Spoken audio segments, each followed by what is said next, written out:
नमस्कार। यहाँ हम सब के लिए दर्शन और आशीर्वाद देने आए पूज्य संत वृंदों के चरणों में नमन करता हूँ। मंचासीन गोवत्स पूज्य श्री राधाकृष्ण महाराज जी, उनके चरणों में भी अभिवादन। इस कार्यक्रम में गोयल परिवार के निमंत्रण पर और उनके ऊपर स्नेह और विश्वास रखते हुए आए समाज जीवन के विभिन्न क्षेत्रों के सामाजिक क्षेत्र, राजनीतिक, उद्योग, व्यापार, व्यवहार, कृषि, शिक्षा, ऐसे विभिन्न जीवन के क्षेत्रों से यहाँ पधारे सभी सज्जन वृंद, श्रद्धेय माता भगिनी,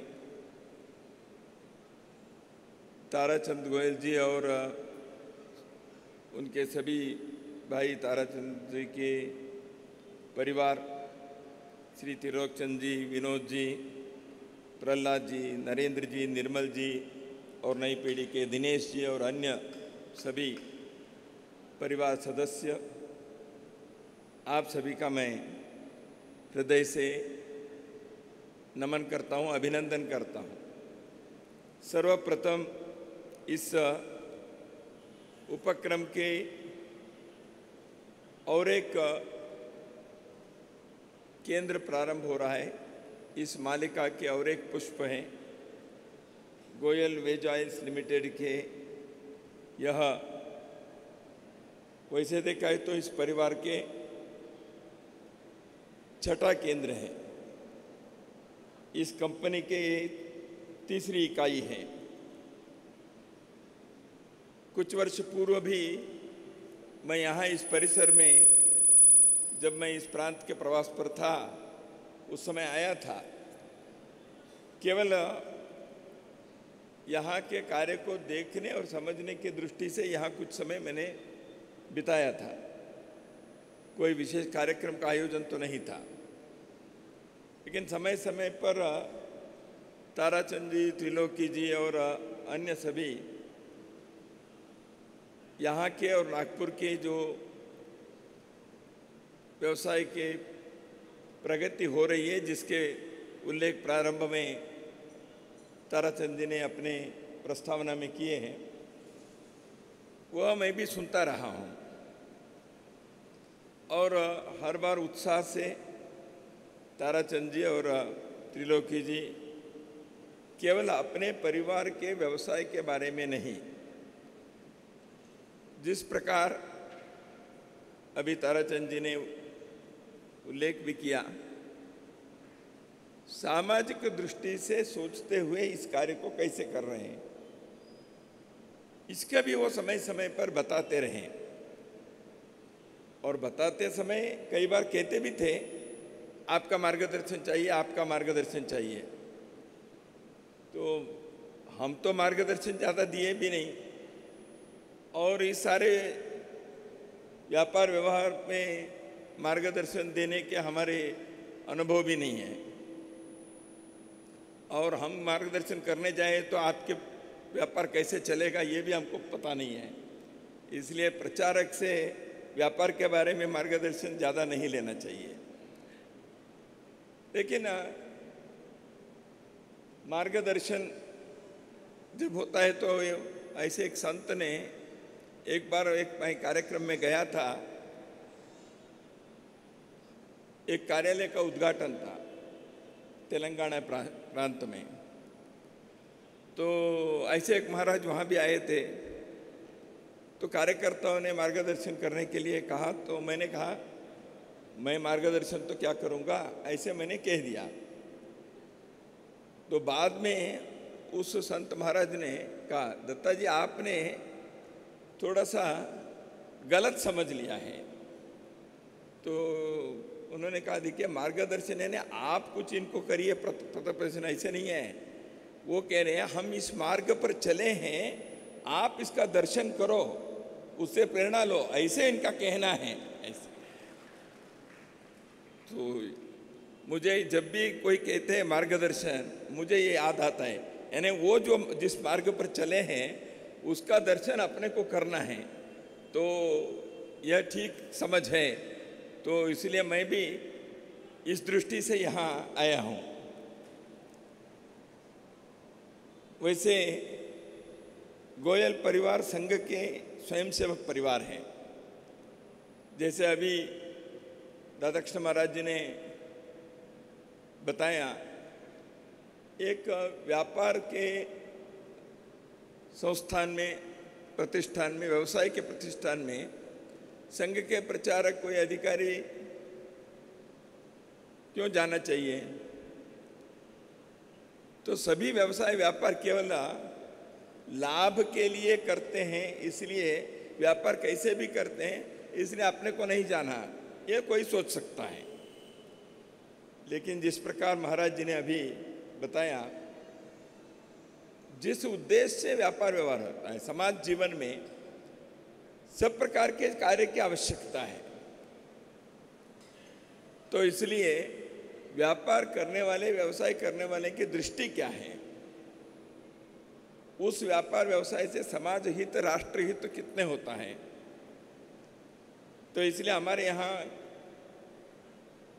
भारतीय मजदूर संघ के संस्थापक और संघ के श्रेष्ठ प्रचारक रहे मान्य दत्तोपंत ठेंगड़ी जी ने कहा था, राष्ट्र हित, उद्योग हित, श्रमिक हित, ऐसे उन्होंने श्रमिक संगठन के लिए कहा था। यानी राष्ट्र हित भी होना चाहिए, उद्योग हित भी होना चाहिए। और जहाँ व्यापार व्यवसाय के ऐसे केंद्र हैं, संस्थान प्रतिष्ठान हैं, वहाँ के आसपास के लोगों के लिए क्या हो रहा है? केवल मैं लाभ कमा रहा हूँ इतना ही है, या समाज के लिए भी मैं कुछ देता हूँ? तो इस दृष्टि से जब हम इस परिवार के व्यापार व्यवसाय के साथ साथ जिस प्रकार के एक सामाजिक सरोकार को उन्होंने बनाए रखा है, संघ के संस्कार के कारण और उस परिवार के ही जो पूर्वज और वरिष्ठ रहे हैं परिवार के परंपरा में, उन्होंने दिए हुए संस्कार के कारण भी, संघ के संस्कार के कारण भी एक सामाजिक राष्ट्रीय दृष्टि से इस कार्य को चलाना। तो वो दोहा बताए हैं, मैं उसका पुनरुक्ति नहीं करूंगा। हम भी रहें, साधु भी रहें। तो इस दृष्टि से यही भारतीय दृष्टि है। व्यापार व्यवसाय करना है केवल मुनाफाखोरी के लिए नहीं, यही भारत की चिंतन है। सदियों, हजारों वर्षों से भारत में व्यापार व्यवसाय उद्योग चलते रहे हैं, भारत के सभ्यता के अविभाज्य अंग हैं। लेकिन करते समय किस दृष्टि से करना चाहिए, यह भी यहाँ वो संस्कार सबको दिया गया है। प्रसिद्ध उद्योगपति बिरला जी ने, घनश्याम दास बिरला जी ने, उनके बेटे बसंत बिरला जी को जो पत्र लिखा, बसंत कुमार बिरला जी को, वो पत्र के प्रति को मैंने उनके ही संस्थान में देख के आया हूँ। उस पत्र में वो अपने बेटे को लिखते हैं, बसंत कुमार बिरला जी को,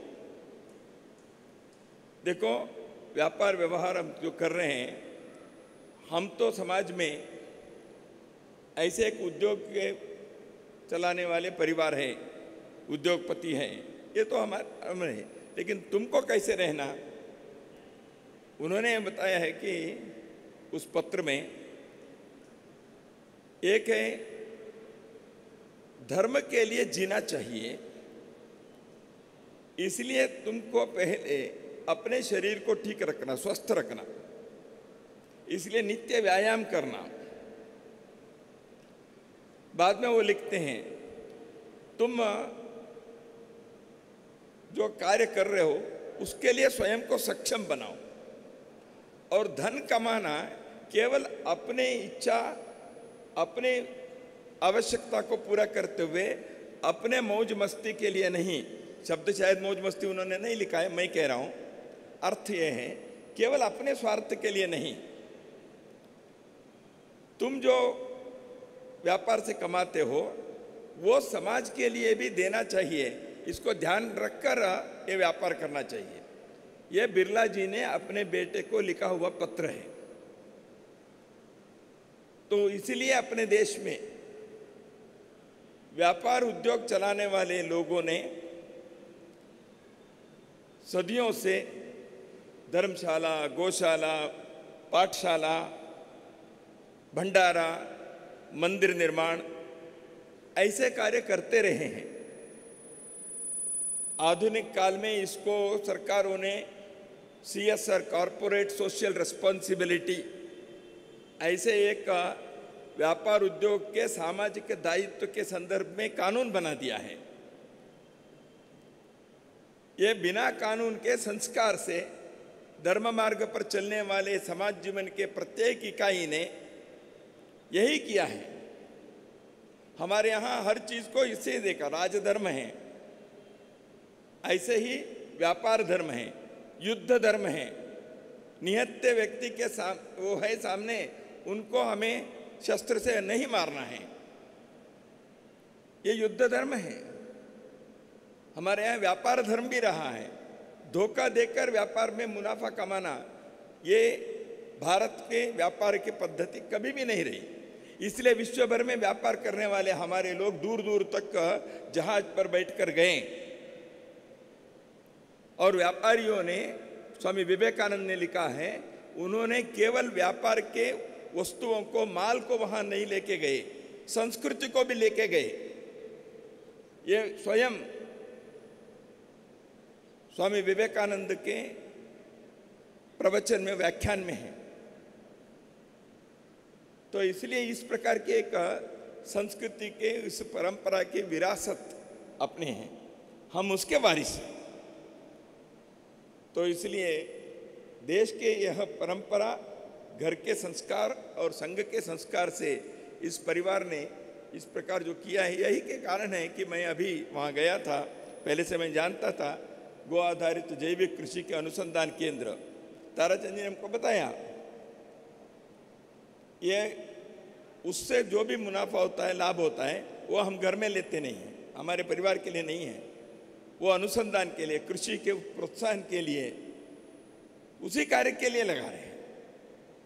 तो इससे अपने को इस दृष्टि से समाज के सेवा करना, अपने भी घर चलना, यह स्वयं सेवकों ने यह विचार किया। अभी हमारे एक कार्यकर्ता क्षेत्र के कार्यवाह, उनके परिवार में विवाह हुआ, काशी के हैं, विवाह यहाँ राजस्थान में हुआ, रिश्ता यहाँ बना। तो विवाह के बाद उनको मालूम है रिसेप्शन होता है, तो काशी में रिसेप्शन करता, तो विवाहित उनके बेटे ने, नव विवाहित, उन्होंने पहले ही कहा पिताजी को, पापा ये रिसेप्शन में खर्चा कितना होता है? तो हमारे हिसाब से, उन्होंने एक संपन्न परिवार है तो लगाया बजट इतना होगा, तो ये करना नहीं है, थोड़ा सा उसमें अधिक हम खर्चा करेंगे और समाज में ऐसे हम सामूहिक विवाह के कार्यक्रम करेंगे, जिनके घर में अच्छे संग से विवाह करने के संपन्नता आज नहीं है, लेकिन ऐसे लोगों के लिए करेंगे।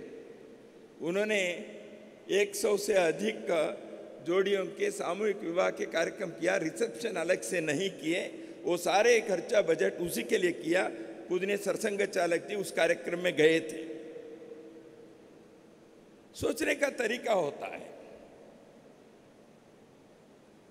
हमारे एक मित्र दिल्ली के, उन्होंने विवाह के सालगिरह था, पहले वर्ष तो उन्होंने किया, दूसरे वर्ष उनके साथ में गाड़ी में जब जा रहा था दिल्ली के शहर में, उन्होंने कहा, दत्ता जी हमारे घर में एक विषय हुआ। क्या है? अभी अभी हमारे विवाह के दूसरे वार्षिकोत्सव हमने किया, वेडिंग एनिवर्सरी। तो कहाँ गए थे मैंने पूछा, सेवा बस्ती में गए थे। मैंने कहा क्या किया? तो मेरी पत्नी संघ के बैकग्राउंड के नहीं हैं, लेकिन पिछले 1.5 साल में उनको संघ के बारे में परिचय हो गया। तो इसलिए उन्होंने कहा ये जो वेडिंग एनिवर्सरी के लिए हम खर्चा कर रहे हैं, इधर उधर जा रहे हैं, हम किसी सेवा बस्ती में जाएं, वहाँ हम कुछ घंटे बिताएं, वहाँ के बच्चों के साथ बैठे, उनके लिए कुछ हम करें। ये मेरे पत्नी ने ही मुझे बताया। 1.5 साल के अंदर संघ के परिचय होने के बाद उस परिवार में उस बहू ने ये विचार रखा। कहने का तात्पर्य यह है कि जब व्यक्ति को विचार ऐसे मिलता है, उनके आचरण में, व्यवहार में देश, समाज, धर्म, संस्कृति, समाज के प्रति संवेदना ये स्वाभाविक रूप से जागृत होती। तो यही कार्य इस परिवार ने किया ही है, हम सब जानते हैं। और तेल के उत्पाद के क्षेत्र में आज हैं, और ताराचंद जी और परिवार उद्योग भारती से भी जुड़े हैं। सामान्यतः इसको कहते हैं कि एमएसएमई लघु उद्योग के क्षेत्र में आता है। आज लघु उद्योग की बहुत बड़ी आवश्यकता इस देश के अंदर है। इसके बारे में स्वयं प्रधानमंत्री जी ने अलग अलग मंचों से बार बार बता रहे हैं। लगभग 6 करोड़ से अधिक का एमएसएमई यूनिट्स भारत में जो है, कृषि क्षेत्र के पश्चात उसके बाद देश में रोजगार देने वाले क्षेत्र एमएसएमई का है, लघु उद्योग के क्षेत्र का है।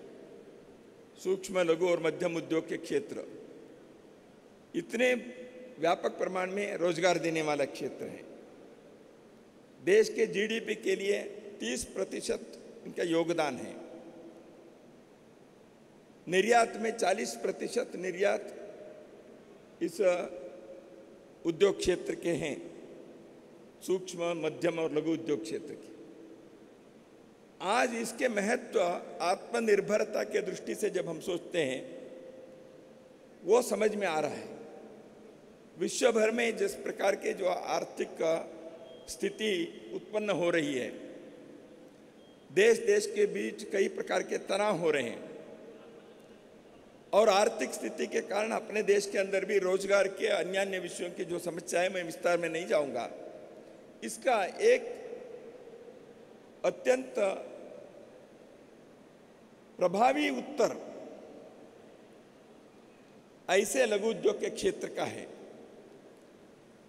रोजगार देने में, देश के उत्पादन बढ़ाने में, आत्मनिर्भरता को बल देने में, और ग्रामीण क्षेत्र में व्यापक रूप से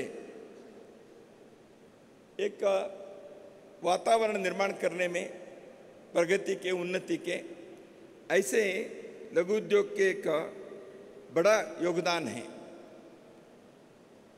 तेल के क्षेत्र में गोयल परिवार ने पिछले कई वर्षों से ये कार्य कर रहे हैं। ये जो एडिबल ऑयल, वेजिटेबल ऑयल है, पिछले कुछ 20-25 वर्षों में 3 गुना खपत हो रहे हैं। प्रति व्यक्ति 8-8.25 किलो प्रति वर्ष तेल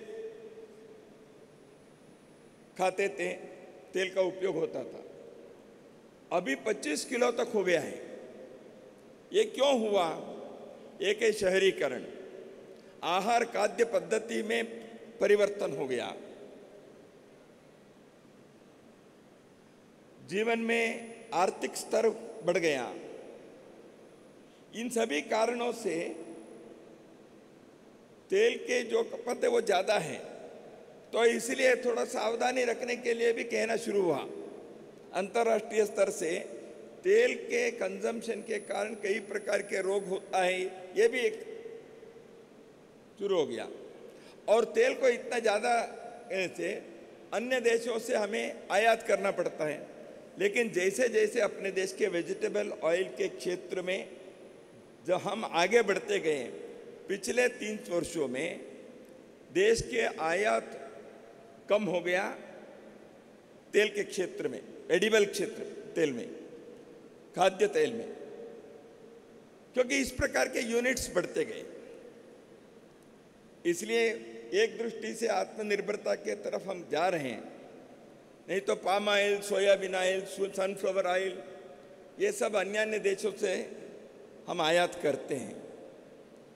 आयात करना नहीं करना वो अंतर्राष्ट्रीय व्यापार तो करना ही पड़ता है, लेकिन अपने आत्मनिर्भरता होनी चाहिए। स्वास्थ्य भी ठीक रखना चाहिए। अपने देश में अच्छे मिलावट के नहीं ऐसे खाद्यान्न, खाद्य तेल ये होना आवश्यक है। मिलावट के इतने प्रकार हो गए हैं, प्रामाणिकता के सामने प्रश्न चिन्ह खड़ा होता है।